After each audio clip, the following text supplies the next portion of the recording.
Olá, meus amigos leitores, nós estamos lendo uma quintologia, é um estudo completo da análise da inteligência de Cristo, onde o autor Augusto Cury, que é um dos maiores psicólogos do Brasil hoje, ele está fazendo uma avaliação da personalidade de Cristo. No primeiro livro nós vemos ali como que ele instruía os seus discípulos a tornar eles mestres, assim como ele era, líderes, assim como ele foi. E agora, no livro 2, a gente vai falar sobre o mestre da sensibilidade. Aqui vai colocar as emoções de Cristo. Então nós vamos ler ainda mais 3 para completar toda essa coleção. Já espero vocês lá, hein? Me acompanha. Esse foi lançado em 2005, essa é a minha edição pela Sextante, e essa edição é de 2006. Tem 143 páginas, é bem mais curto do que o outro, e 11 capítulos, assim, um capítulo a menos.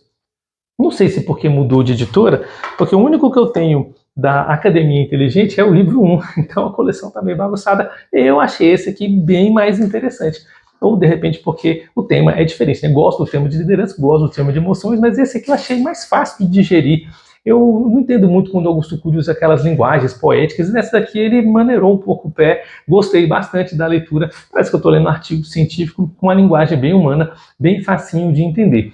Aqui ele vai falar que Jesus Cristo ele fez a maior revolução da história da humanidade sem desembainhar nenhuma espada. Tá vendo? Ele usa uma linguagem bem poética, né? Mas é uma linguagem que é fácil de entender, fácil de compreender, porque realmente Jesus Cristo nunca fez um nível de agressão contra ninguém e foi a maior revolução que a gente já conhece. Para quem está caindo de paraquedas agora no livro 2, o Augusto Cury era ateu e ele recebeu os 4 livros dos evangelhos, Mateus, Marcos, Lucas e João, e fez uma análise da psicologia, da personalidade, da mentalidade de Cristo e passou a ser cristão. Assim, ele se converteu ao cristianismo depois que entendeu que Cristo humanamente era impossível de tomar as decisões que ele tomava, não pode ter sido criado por nada e nem ninguém, simplesmente era Deus na Terra. Ele concluiu após avaliar essa personalidade de Cristo, e no livro 2 ele vai analisar as emoções da vida de Cristo. No capítulo 1 ele vai falar como que Jesus revelava a sua maturidade através do caos, através da bagunça, através das adversidades da vida. Nós temos o livro do Sêneca aqui que eu trouxe para vocês, justamente mostrando por que as coisas ruins e difíceis acontecem na vida das pessoas boas, né, e das pessoas más. Vou deixar aí no card para vocês. Ele vai dizer que nós utilizamos as adversidades para nos agir como vítima. É o vitimismo, né, que eu falei no vídeo passado, vou deixar também para vocês o livro 1 aí.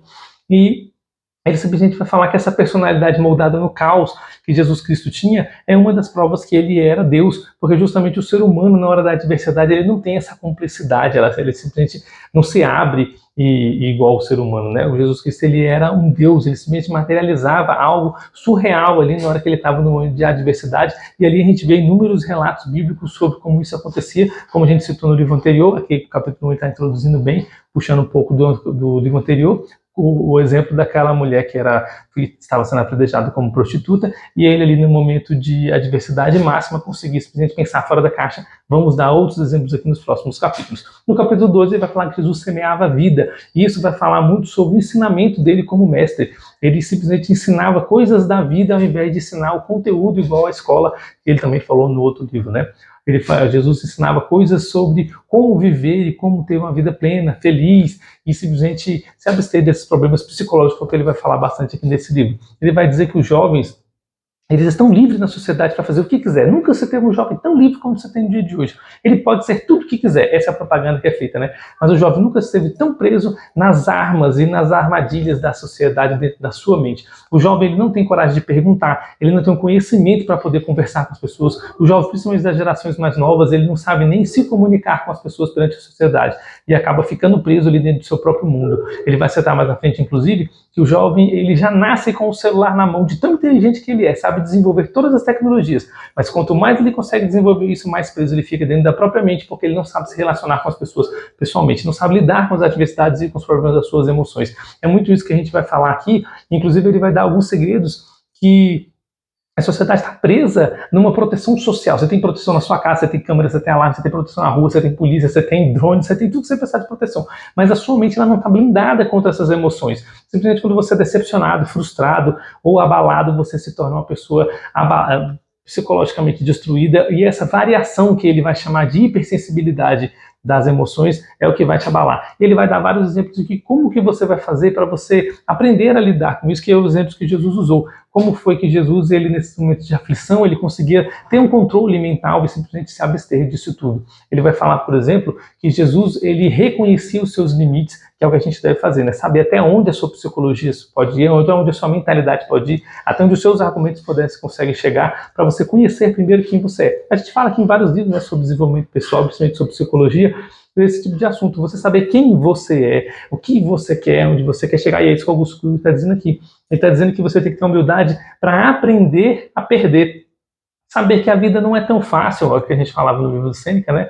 Que simplesmente adversidades vão vir, dificuldades vão vir, e você tem que aprender a entender que o mundo ele não é justo, e você vai passar por momentos difíceis. E isso vai tornar a sua vida um pouco mais madura, um pouco mais flexível, ao invés de ser rigoroso só dentro do que você quer. E aí ele vai finalizar esse capítulo 2 falando sobre como se livrar do ego. É justamente esse apego que você tem a achar que você é demais dentro de um mundo que é tanto onde você não sabe nem onde está. A gente falou um pouco sobre o efeito Dunning-Kruger em outros livros, né? Justamente essa percepção que nós temos de não saber nada e achar que sabemos tudo. E quando você tem uma percepção maior desse tanto de conhecimento, você vai dizer como Platão e Sócrates, né? Que você simplesmente não sabia de nada.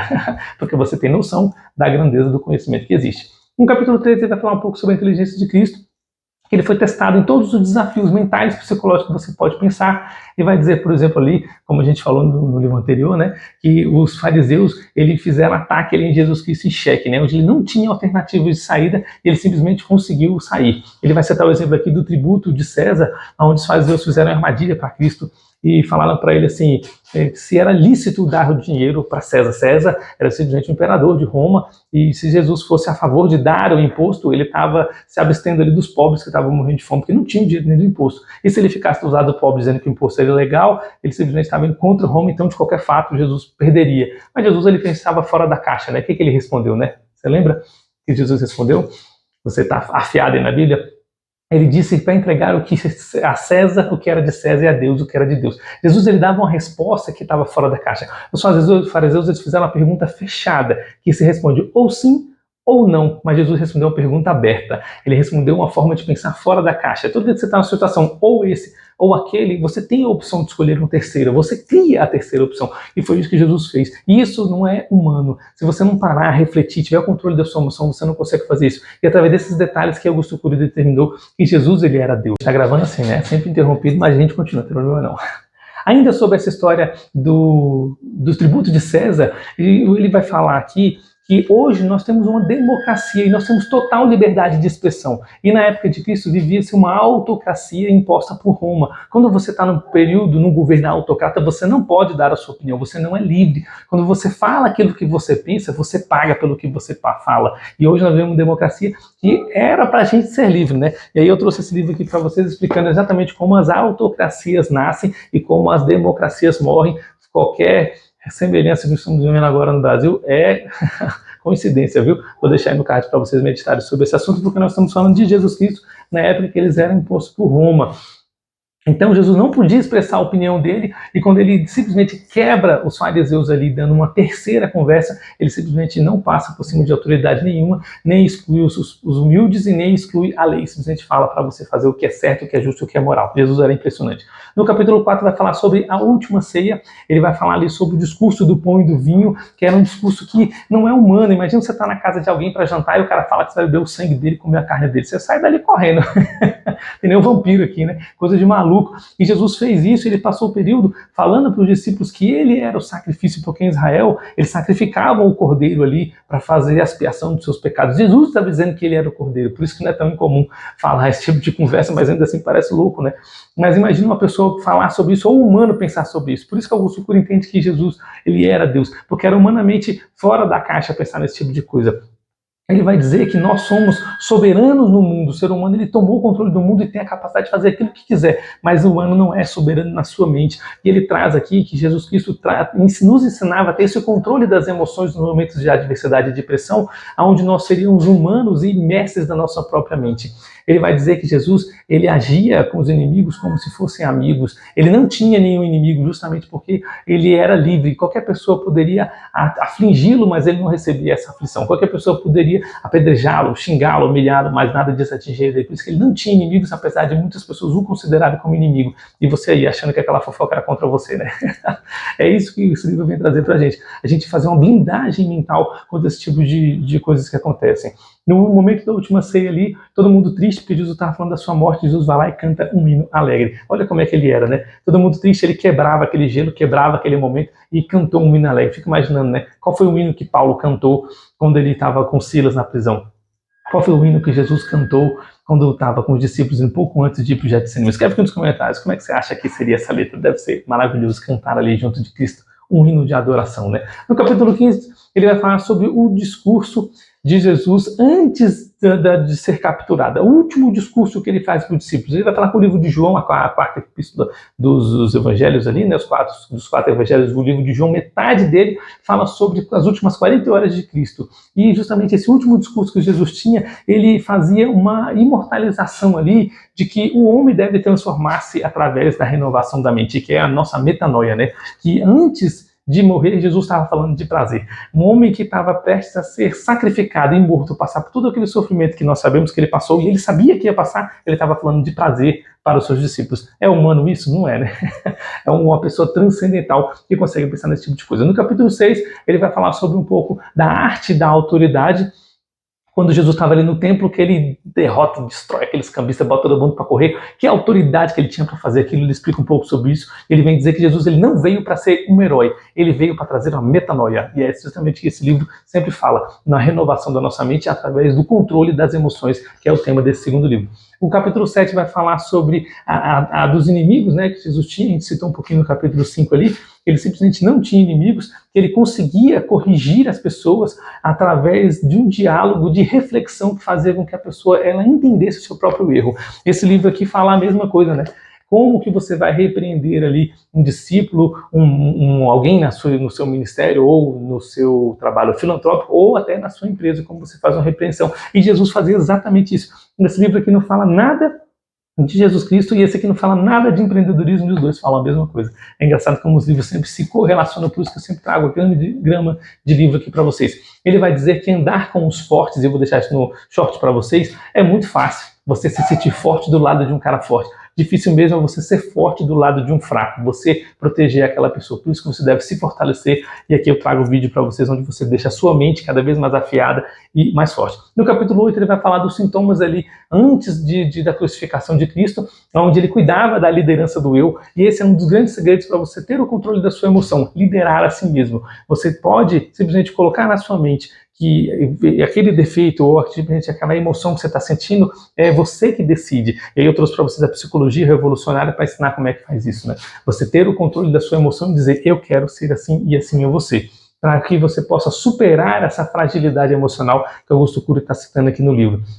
Ele vai dizer ali que Jesus ele suou sangue, e esse tipo de suor sangue ali, e os momentos que Jesus estava de ansiedade e de depressão, não eram as doenças psicossomáticas que nós temos hoje. Até porque no capítulo 9 ele começa dizendo exatamente isso. Que Jesus não tinha nenhum transtorno mental. E aquele momento que ele estava passando ali era um momento e Jesus sofria apenas no momento. É interessante porque Jesus exatamente vivia os males de cada dia, que foi o que ele ensinou, né? Que as doenças que existem, por exemplo, existe a depressão ali, que é algo que você sente dia após dia, e existe a depressão, que ela é uma reação à situação que está acontecendo. E isso é natural. Existe um dia que você está deprimido, está depressivo, você está triste, mas no dia seguinte você já está de pé de novo. Ou você muda a sua mente, você muda as suas emoções e você está disposto a fazer outra coisa. Assim como nós trouxemos aqui no livro do mês, né? Na Biblioteca da Meia-Noite, à medida que a nossa protagonista ela decide ali acabar com a sua história, ela dos dados que ela está vivendo, e de repente quando passa todo o livro, no final ela acorda e ela volta na mesma vida, com as mesmas situações, mas com uma percepção diferente. Então Jesus vai trazer exatamente isso. Como que você vai mudar essa percepção que o Augusto Cury está dizendo aqui? E o que eu acho mais interessante nessa parte é que você viver o mal que você tem naquele dia é uma decisão de estado mental. Jesus ele se sentia, ele tinha uma emoção. E essa emoção afligia ele, só que ele só sofria no momento que ele estava. É interessante como Jesus, ele simplesmente não deixava aquela emoção fluir para o próximo dia. A Bíblia fala para você não dormir, né? Deixar a sua ira sobre o sol ali, e Jesus ele fazia isso com todos os sentimentos. Ele sentia naquele momento, um colega morreu, ele ficava triste, no dia seguinte já é um dia novo, toca o barco, a vida que segue. No capítulo 10, ele vai falar do discípulo, do diálogo que Cristo estava tendo ali, né, com Deus na cruz, e aquele diálogo é um diálogo que não pode ser humano, porque ele estava pedindo para Deus te dar aquele cálice, né, passa de mim aquele cálice, aquela dor, aquele sofrimento. E logo em seguida ele aceita aquele sofrimento que ele teria que seguir. Se fosse uma pessoa perturbada das ideias, como é que ele teria aceitado o próprio sofrimento depois de ter pedido para o sofrimento passar? Então Augusto Cury traz várias provas aqui, por isso que eu gostei mais desse livro aqui do que do primeiro. Eu não sei se é justamente porque o primeiro vai falar de liderança, ou se é do autor, da editora, mas eu achei esse daqui um pouco mais fácil de ler, as conversas um pouco mais tranquilas. Eu me senti mais confortável nesse segundo livro, apesar de eu gostar muito de liderança. Tem muitos livros aqui de liderança, eu vou até trazer para vocês. No capítulo final, ele vai dizer que Jesus é uma pessoa insubstituível, e se justamente esses hipersensíveis que a gente tem hoje são humanos que não têm esse controle do eu. E Jesus ele tinha tanto controle do eu que ele é insubstituível. Não existe ninguém no mundo que tenha um controle como ele tinha. Que ele falava de prazer e dor, ele conseguia mudar ali as suas personalidades e justamente mudar a personalidade das pessoas, né, que eu quis dizer, numa frase tão simples e tão fácil, que justamente hoje nós buscamos um lucro com as coisas do nosso mundo. Nós usamos o nosso tempo para lucrar para a nossa vida, mas nós não usamos o nosso tempo para melhorar a nossa mente. Não adianta nada você ter diplomas, doutorados e riquezas e simplesmente você não está preparado para você ter a sua mente calma e uma mente tranquila, né? Ele vai finalizar dizendo que crer nessa divindade de Cristo depende de cada um de nós. É uma decisão individual, assim como foi uma decisão individual dele. Só que é inegável, é factual que Jesus existiu. Não tem como você dizer que um homem como esse não existiu. Tem provas, existem muitos argumentos, e ele realmente era divino. Ele fala assim, que pode qualquer pessoa pegar os livros ali e ler, que vai chegar à mesma conclusão. Bom, nós trouxemos aqui mais um livro da análise, né, da personalidade de Cristo. São 5 e já estamos acabando, né? Vou deixar aqui para vocês aqui o próximo e espero vocês lá.